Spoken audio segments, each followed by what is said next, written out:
מאוחדים, עם ישראל חי,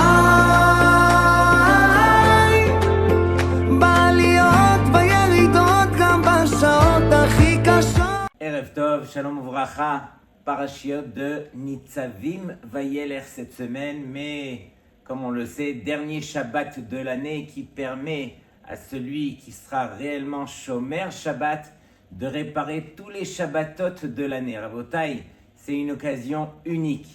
Arrête, on rentre dans la dernière semaine de l'année et chaque jour nous permettra, Be'ezrat Hashem, aussi de réparer tous les jours de la semaine de l'année pour que Be'ezrat Hashem, She'avo Aleinu Letova, la semaine prochaine, Be'ezrat Hashem, mercredi soir déjà, on sera tous réunis autour du Ahot Ketana, autour de Rosh Hashanah, Be'ezrat Hashem.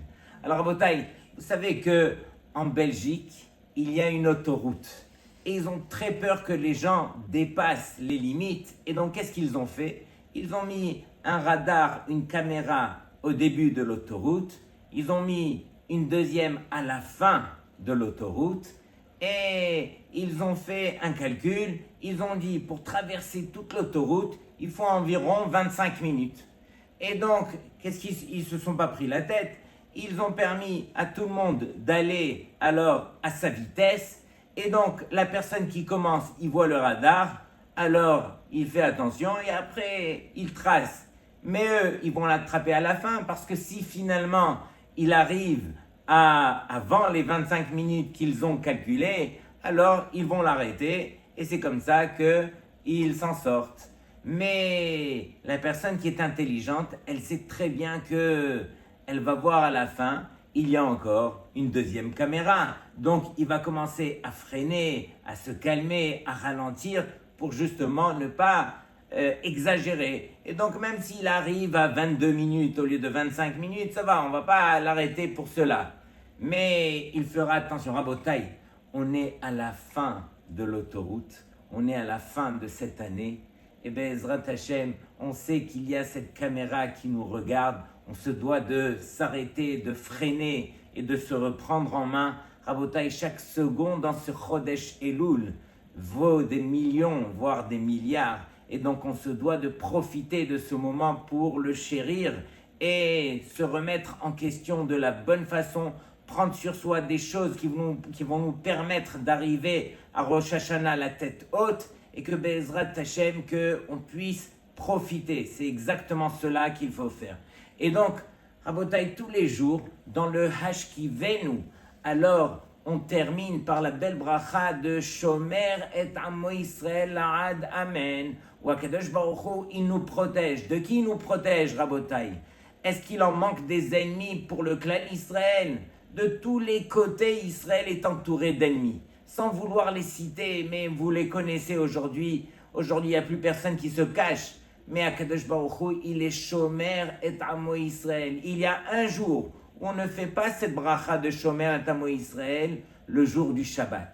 Le jour du Shabbat, alors il y a une autre bracha qui est faite et non pas celle de Shomer et Amo Israël. Sur cela, on répond Rabotai, puisqu'il s'agit du dernier Shabbat de l'année, au moins qu'on comprenne la grandeur et qu'on puisse le chérir comme il se doit. Celui qui est Shomer Shabbat, alors le Shabbat va être Shomer Oto. Et donc, Akadosh Baruch Hu, quelque part, il nous a envoyé le Shabbat pour que le Shabbat nous garde.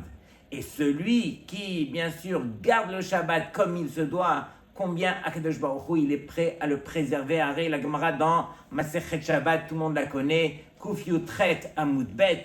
Combien de choses sont enseignées dans cette belle Gemara? Je vais en citer que deux petites. Amar Rabbi Yehuda Marav, Kol hame'aneg et Shabbat. Tout celui qui va profiter, qui va se délecter du Shabbat, notnim lo mishalot libo. On va lui accorder tout ce qu'il aura besoin.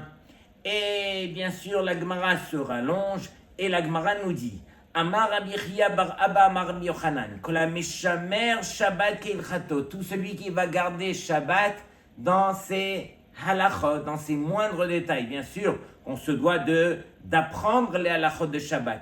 Afilu oved avoda zara kedor enosh, même si il va transgresser la pire des Averot, qui est Avodah Zara, comme la génération de Enoch. Pas comme une personne, comme une génération. Imaginez la gravité de cette faute de cette génération. Mochalin lo, on est prêt à lui pardonner. Et la Gemara, elle ramène même un verset pour nous prouver cela. Donc, on est prêt à pardonner à celui qui va transgresser, parce qu'il est écrit comme ça, Shomer Shabbat Mehalelo, celui qui va garder le Shabbat. Alors c'est marqué Mehalelo, et la Gemara nous dit, ne lis pas Mehalelo, mais plutôt Machullo. Machullo veut dire on va lui pardonner. Et sur cela, un des plus grands poskim, le Taz, dans le Siman Resh Mem Bet, dans le Shulchan Aruch, il pose la question, il dit, mais en quoi est-ce que le Shabbat pourrait le préserver, pourrait le protéger? Arrête, c'est marqué que c'est uniquement si on fait tchouva que Akadosh Baruch Hu, alors il est prêt à nous pardonner. Mais celui qui a transgressé, Nagid, il a transgressé Shabbat, et il n'a pas fait tchouva, en quoi est-ce que le Shabbat, le fait de garder le Shabbat, va lui pardonner la faute? C'est la question du Taz, et sur cela le Taz répond. Il dit, mais Rabotai, comme vous le savez, il y a des fautes qui sont très très graves, comme par exemple le karet. Karet, c'est chas v'shalom, quelqu'un qui, on va lui couper sa vie à l'âge de 50, 60 ans, ça y est, il devra quitter ce monde-ci. Ou bien il y a des avérotes qui sont tellement graves qu'on devra payer aussi par des yisurim, par des souffrances. Alors vient nous dire le Taz, quel est le chidouche de celui qui est Shomer Shabbat, que Akadosh Baruch Hu va lui pardonner? C'est que tout simplement, si Chas v'Shalom, il a transgressé des fautes aussi graves qui viennent d'être citées maintenant, alors il n'aura pas besoin, s'il a été Shomer Shabbat Keil Chato, comme il se doit, il n'aura pas besoin de traverser ni les Isurim, ni les souffrances, et ni même Chas v'Shalom, la mita, la mort. Alors le Shabbat sera sa kapara, c'est sa machul lo. Ça revient sur celui, bien sûr, qui garde le Shabbat. Et donc, Rabotai, garder le Shabbat, ça sous-entend tellement de choses. On raconte une fois un bachour yeshiva, imaginez, qui a étudié la Torah, mais qui a perdu la tête. On l'a attrapé une fois, enfermé dans sa chambre à la yeshiva, pendant Shabbat, où il était assis en train de fumer. On l'a attrapé, on l'a emmené chez le Rosh Yeshiva. On a été voir le Rosh Yeshiva qui, à l'époque, c'était Rav Michael Yehuda Lefkovitch, un des grands rachés Yeshiva de Ponyovitch. On a été le voir et on lui a dit, Kvodarav, qu'est-ce qu'on fait? Il s'est caché pour fumer pendant Shabbat, vous pouvez imaginer. Le Rav a répondu de la sorte. Il leur a dit, écoutez, allez vérifier s'il chante encore le Shabbat. S'il chante encore le Shabbat, c'est qu'il lui reste quelque part l'achlouchit, une humidité de Kdusha à l'intérieur de lui.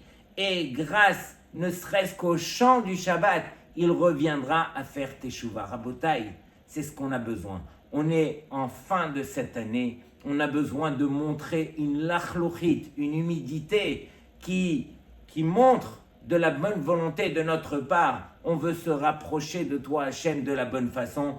Et encore une fois, on doit freiner. On est en fin de parcours de cette année, justement pour montrer à Hachem notre bonne volonté. Et donc, justement, à la fin de cette année, alors, on peut rappeler l'histoire qui est citée dans la Gemara de Rabbi Elazar ben Dourdaya, comme on le sait, un de ceux qui étaient vraiment pris par toutes les ta'avot de ce monde-ci. Arrête, la Gemara, elle témoigne qu'il n'y a pas une femme qu'il a épargnée, tellement qu'il avait fauté avec toutes les femmes, jusqu'au jour où il a entendu qu'il y avait une femme qui prenait un salaire énorme, qui était après la mer, où il devait faire vraiment Messirut Nefesh pour y arriver. Arrête, le Maharal, il dit qu'il a voulu être Mekayem, il a voulu accomplir cette Avera, Bechol Levavecha, de tout son cœur, parce qu'il voulait faire cette Avera, absolument aller voir cette femme qu'il n'avait jamais vu. Ensuite, Ufrol Nafshecha, de toute son âme, il était prêt. Pourquoi? À mourir sur le chemin pour y arriver. Et ensuite, Ufrol Meodecha, et de tout son argent aussi, pour justement aller faire cette avéra avec cette femme. Donc il arrive jusqu'à là-bas et en fin de compte, il entend que la tchouva de El-Hazar ben Dourdaya ne sera jamais écoutée.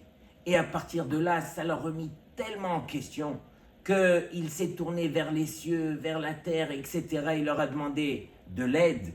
Et en fin de compte, tout le monde a dit, si déjà on doit penser à quelqu'un, on va penser à nous-mêmes déjà, qu'on arrive à s'en sortir nous-mêmes, jusqu'au moment où il a crié « En adavar taloui elabi ». La chose ne dépend que de moi. Et donc, Rabotai, c'est exactement cela. La Gemara, si elle nous raconte cette histoire, c'est pour nous montrer que même celui qui est descendu dans l'abîme, alors il ne devra jamais se décourager. Il y aura toujours de la place auprès d'Hachem pour permettre à l'homme de faire teshuva. Et plus que cela, je vous ramène ne serait-ce que les paroles du Rambam. Les paroles du Rambam sont tellement encourageantes, justement parce que chaque année on se confronte à des difficultés énormes. Chaque année on se demande est-ce que réellement ma tchouva sera acceptée, puisque chaque année je reviens vers Hachem et à la limite j'ai tant et tant de choses que je répète, que je refais chaque année. Est-ce que réellement de revenir vers Hachem et de lui redemander pardon encore une fois sur les mêmes bêtises que j'ai fait l'année dernière, est-ce que ça va servir? Écoutez les paroles du Rambam. Ve'al yidme adam ba'al teshuva shehu meruchak mima'alat hatzadikim. Et celui qui a fait teshuva, celui qui vient vers Hachem de la bonne façon et qui dit à Hachem, peut-être que j'ai échoué les 10 dernières années. Mais là, cette année, je prends sur moi parce que j'ai envie. Alors que l'homme ne s'imagine pas qu'il est meruchak, qu'il est loin d'Hachem. Mipene ha'avonot ve'achataot she'asa, à cause des fautes qu'il a transgressées. En adavar ken, la chose n'est pas ainsi. Et la ahu ve'nehmad hu lifnei aboré, il est aimé et agréable auprès d'Hachem, keilu lo chata me'olam, comme s'il n'avait jamais fauté, bien sûr à condition qu'il ait fait une réelle teshuva. Velo od ela shescharo arbe, mais pas seulement cela, mais sa récompense est immense. Share ta'am achet, parce qu'il a goûté à la faute, ou piresh mimenu vekavash yitzro, et il s'est retiré de la faute. Et justement, il a surmonté son Yeterara. Sur cela, on dit que les Baalei Tchouva, alors là où ils se trouvent, même les Tzadikim Gemurim ne peuvent pas se trouver à côté d'eux. Et sur Rabbi Elazar ben Dourdaya, juste pour terminer l'histoire, alors il y a une voix céleste qui a dit Rabbi Elazar ben Dourdaya, donc on l'a appelé Rabbi du ciel.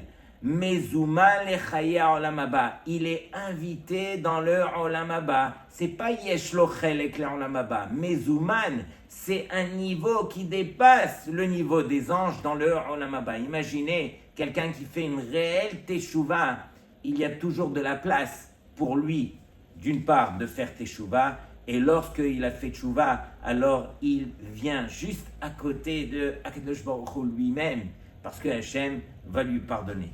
Et donc, Rabotai, c'est ce qu'on doit apprendre à faire. Dans notre belle paracha Rabotai, il y a la mitzvah de Tchouva.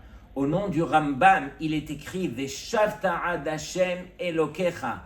Tu reviendras vers Hashem, ton Dieu. C'est la mitzvah de Teshuva.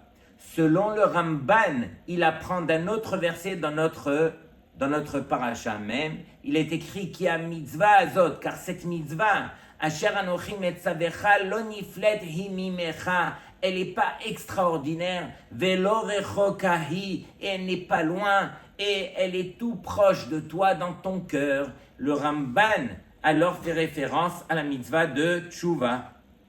Pour Rashi, c'est la mitzvah de Talmud Torah. Quelqu'un qui va étudier la Torah, c'est ça ce qui est proche dans notre cœur. Mais d'après le Ramban, c'est la mitzvah de Tchouva. Le Navi Hoshea, lui, pour lui, il rajoute un verset et il nous dit Shuva Israël ad Hashem Elokecha. Reviens Israël jusqu'à Hashem. Et donc on pose la question, mais il y a déjà 2 versets dans notre paracha qui parlent de la mitzvah de Tshuva. Pourquoi toi, le Navi Hoshea, tu viens nous rajouter un 3e verset Shuva Israël ad Hashem Elokecha. Sur cela, quel est le chidouche du Navi? Alors le chidouche, c'est la suite du verset. La vraie Tshuva, c'est celui qui va être metaken, celui qui va réparer ses ma'asim, ses actions. Pas uniquement les diburim, pas uniquement oui, je veux faire Tshuva, pas uniquement son ratson, j'ai la volonté de faire Tshuva, mais pardon, celui qui va réellement réparer ses actions, c'est ça la vraie Tshuva. Et le Navi Hoshea de terminer en disant Kechu imachem devarim, prenez avec vous des choses, ça veut dire concrètement, Veshuvu el Hashem, et revenez vers Hashem. Donc le but, encore une fois, Rabotai, c'est de passer à l'action. On est dans cette dernière semaine où on se doit de passer à l'action. Qu'est-ce qu'on va dire à Hashem? S'il te plaît Hashem, je vais essayer de prier encore mieux. Je vais apprendre déjà à te remercier pour tous les bienfaits que tu ne cesses de faire dans ma vie à chaque instant. Je vais montrer envers toi un ratson, une volonté qui réellement veut revenir vers toi. Je veux avoir des bonnes pensées. Rabota, écoutez cette histoire. Il y a un millionnaire américain qui habite aux États-Unis et dont sa fille habite en Israël. Alors bien sûr, il leur a acheté une belle maison et il a dit à sa femme, allez chérie, ça fait longtemps qu'on ne les a pas vus avec les petits-enfants, on va prendre l'avion et on arrive. Ils arrivent en Israël après 20 heures de vol, épuisés dans la chaleur de l'été comme on le connaît en Israël. Et donc, il appelle son gendre et lui dit, rappelle-moi s'il te plaît l'adresse. Et donc le gendre lui dit, voilà, tu vois dans telle et telle rue, c'est à côté de cette rue, vers la fin de la rue, tu vas tourner à droite. Et il raccroche et il dit, mais j'aurais voulu qu'il me donne juste l'adresse, je mets dans le Waze et directement j'arrive, je suis épuisé après 20 heures de... Et donc, finalement, il rappelle le gendre et il lui dit, mais où tu es? J'arrive pas à te trouver, donne-moi l'adresse. Et il lui répète, il lui dit au milieu de la rue, va jusqu'à là-bas, derrière tel immeuble et tout ça. Et en fin de compte, il descend de la voiture, il commence à chercher et il voit au loin le gendre. Ah, voilà, je suis là et tout ça. Il vient les accueillir, il les embrasse, il les fait rentrer à la maison. Il leur a préparé un beau petit déjeuner avec tout, les sushis... tout était au rendez-vous, mais le beau-père, alors il était complètement vexé. Il a attendu que le gendre, il sorte de la chambre, il se retourne vers sa fille et il lui dit, dis-moi ma fille, mais c'est quoi ce gendre-là? Je peux pas le supporter, je lui ai demandé l'adresse. Il m'a envoyé vers la fin de la rue. Finalement, vous habitez réellement au milieu de la rue. Au lieu de me donner l'adresse, il m'a fait tourner. On était dans la chaleur. Maman, elle n'en pouvait plus. Et on était épuisés. On voulait juste rentrer, se poser, prendre un verre d'eau et ça s'arrête là. Et ma fille qui me répond, alors papa, mon mari, il est perfectionniste. Il a vu que quoi? Qu'il y avait encore des jouets par terre, que la maison n'était pas complètement propre, que le petit déjeuner il manquait ça et ça. Et donc il a voulu vous repousser pour avoir le temps de tout nettoyer, tout arranger parfaitement et vous recevoir de la meilleure façon. Il lui dit, mais moi chérie, je n'ai pas besoin de tout ça. J'ai assez d'argent pour acheter tout ce que j'aurais voulu. Je fais un claquement de doigts et je fais venir le traiteur qui va tout dresser la table, il n'y a aucun souci par rapport à ça. Mais moi, j'étais épuisé. Il nous a fait traîner dehors dans la chaleur. Et donc, Rabotai, de là, un des rabbanim qui a écouté cette histoire, il a dit, c'est exactement ce que nous on fait. Akadosh Baruch Hu, il patiente dehors, on le laisse traîner et on dit à Hachem, attends Hachem, avant de faire tchouva, je veux d'abord réparer ça, arranger ça, corriger ça. Et si j'arrive à faire cela, alors là, je pourrai réellement faire teshuva. Pendant que, réellement, qu'est-ce que Hachem, il attend? Veshavta ad Hachem Elokecha. Fais tchouva.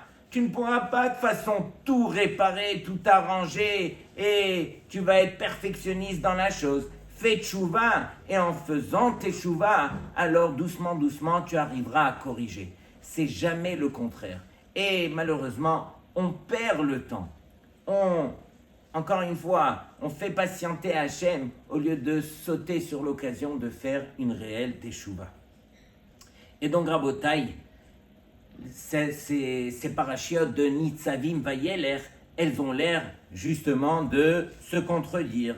Une fois, il y a un rab qui a posé une question à un enfant et lui dit « Mais je ne comprends pas, si tu es Nitzavim, si tu es fixe, tu attends debout sans bouger, alors c'est quoi Vayeler? Vayeler, ça veut dire que tu vas avancer, tu ne peux pas être et ça, et sur cela, alors il lui dit comme ça, Mishenitzav velonit kadem, celui qui va patienter, celui qui va rester sur place et qui ne va pas avancer, velo matril larzor bichouva, et qu'il ne va pas avancer, c'est-à-dire il ne va pas commencer à faire teshuva, alors malheureusement, Vayeler, Akadosh Baruch Hu le fera sortir de ce monde-ci.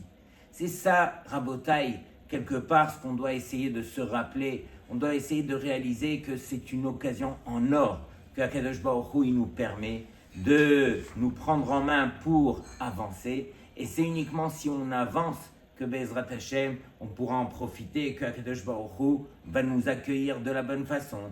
Dernière histoire, Rabotai, il y a l'année dernière, une femme, un couple, donc on peut même citer son nom, c'est le couple Azran en Israël, où ils ont eu un garçon et pendant 9 ans, plus d'enfants. Bien sûr qu'ils ont été voir tous les médecins, ils ont fait toutes les ségoulottes, ils ont été prendre toutes les brachot, toujours pas d'enfants.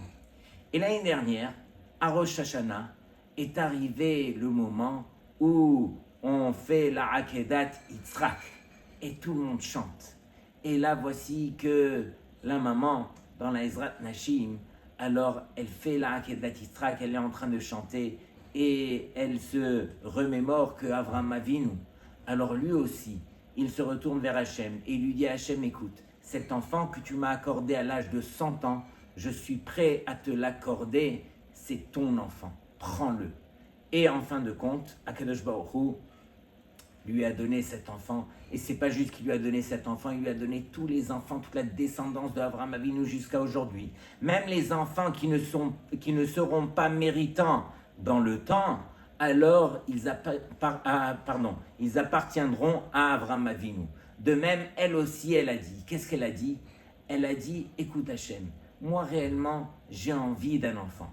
Mais si toi, tu ne veux pas m'accorder d'enfant, alors ce ratson, cette volonté que j'ai à l'intérieur de moi, alors je te l'accorde en tant que Akeda. Ça va être ma Akeda personnelle pour toi Hachem en ce jour de Rosh Hashanah. Et elle raconte que 1 an après le jour de Rosh Hashanah, alors elle a eu une fille et donc sans faire même de tipoulim, sans aller chez les médecins, sans shum davar, quelqu'un qui réalise qu'il est prêt à accorder son ratson, sa volonté, pour le bien de Akadosh Baruch Hu, combien Akadosh Baruch Hu, il sera prêt à lui accorder toutes les brachot. Comme on l'a vu Rabotai dans Parashat Kitavo, alors Hachem il dit, je t'ai donné des brachot, je t'ai donné des klalot. Et on a lu ces klalot dans Parashat Kitavo justement pour terminer chez Tichle Shana avec Kilelotea, pour terminer cette année avec ses malédictions. Et donc, on se rappelle aussi, Rabotai, tout ce que les Gdolim nous enseignent, que si, Chas v'Shalom, on a souffert cette année, et jusqu'à aujourd'hui, on continue à souffrir, tout le Ham Israël souffre, c'est parce qu'au moment de Rosh Hashanah, alors on n'a pas pris le temps comme il se devait, pour prier, je parle. Mais si on l'avait fait comme il se doit, alors c'est évident qu'on aurait évité tous ces malheurs.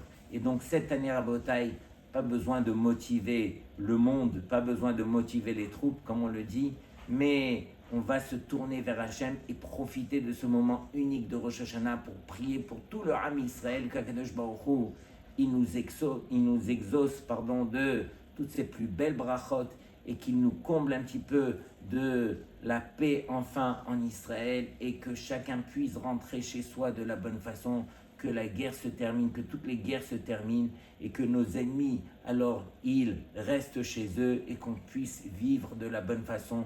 Ktiva ve'hatima tova, que des bonnes nouvelles. Shana tova umtuka. Shabbat shalom. הקדוש ברוך